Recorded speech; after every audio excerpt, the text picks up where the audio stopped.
All right, good morning. Today we are going to do a 6-month review on our flexible solar panels.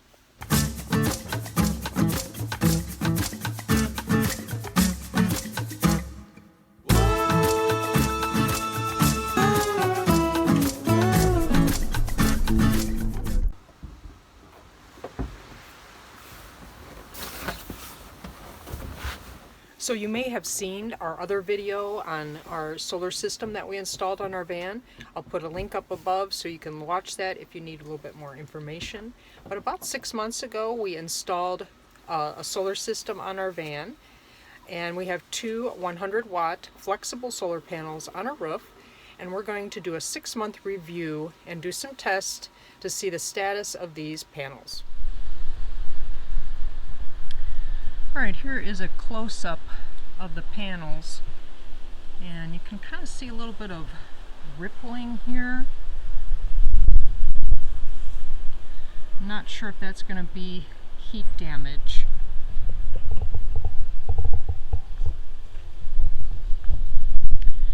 It does seem like just the one panel has that, but the panel that does have that rippling, you can see here all this stuff is boiled out, like maybe it's gotten too hot.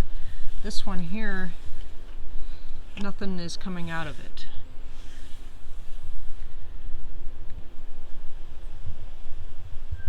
Alright, we're working on the solar system in our van today. We had a problem with not getting any amperage from the panels to the batteries. And so we thought maybe we had a problem with our charge controller, and we tried swapping that out. And we've purchased some new solar panels, and we're getting plenty of power from them. So we're going to try to troubleshoot our issue a little bit and see if one panel is defective, both panels are defective, or what we've got. Our inverter is a 1500 watt continuous 3000 surge inverter. This is a Harbor Freight $75 charge controller. It's rated for 500 watts.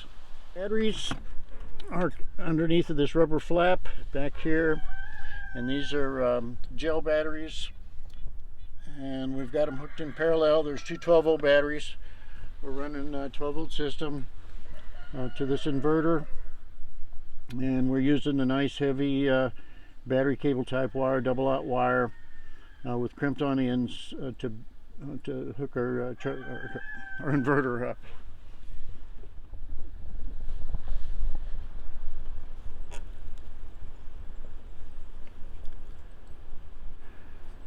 $100-watt solar panels.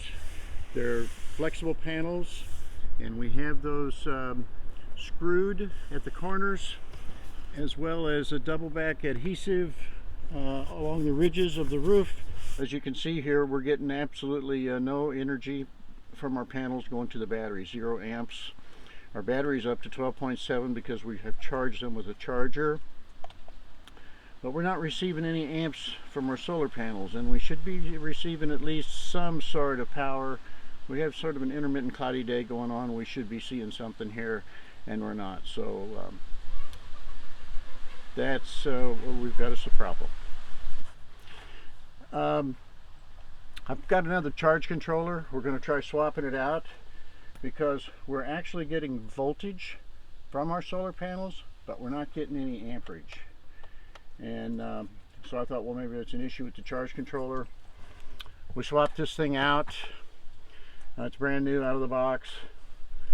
Behaves exactly like this one does. And so we've taken one of our new solar panels and hooked it to the charge controller, and they both work just fine. We get amperage from our new panels, but no amperage from these panels.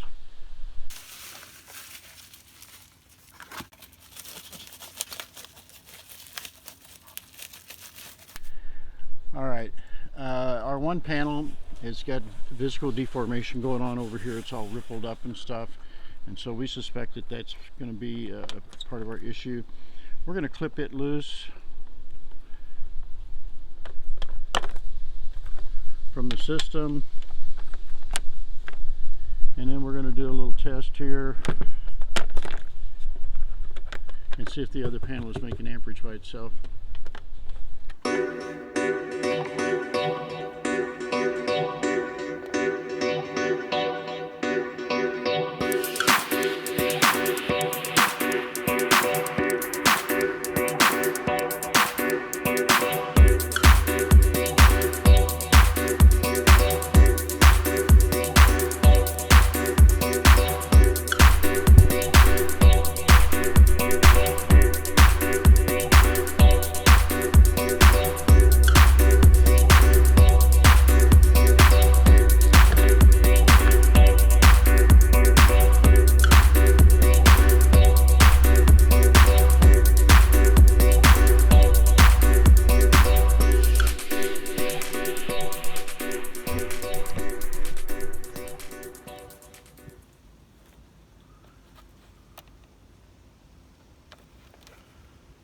Volts.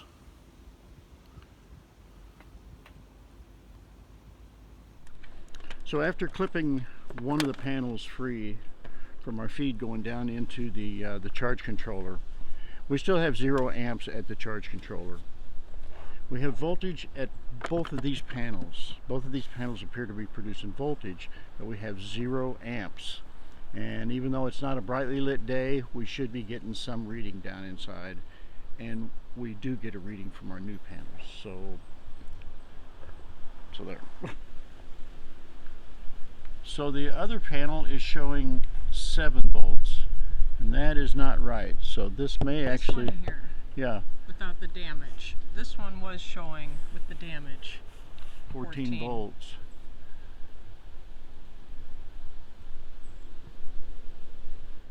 So I'm not sure what the problem is, but you know, the panels appear to be making voltage, but they're not making any amperage.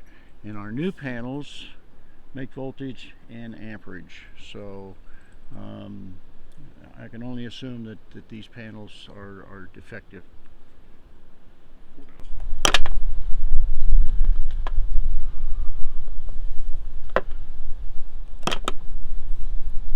So first we just tested this one, and now we're going to just test this one by itself to see if it puts out any amps.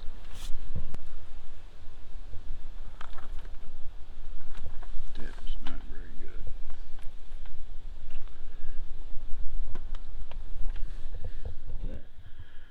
All right, we've disconnected the solar panel that was indicating only 7 volts and hooked up the one that showed 14 volts, and we're still getting 0 amperage, which is what I expected.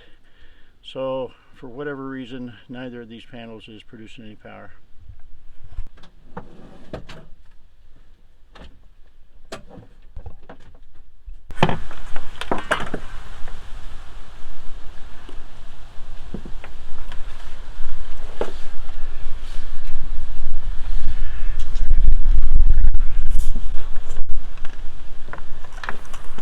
Alright, to be double sure, we're going to put one of the new ones up here and test it with these wires before we remove these old flexible ones.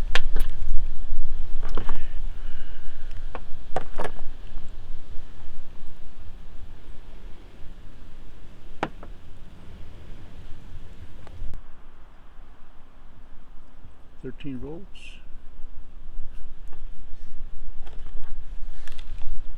And let's go down and see if we got any amperage.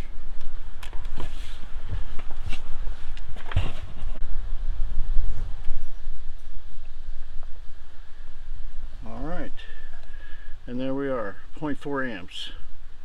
Mostly cloudy, but there is enough light to create some amperage. So, and that's with the new panel. With the new panel.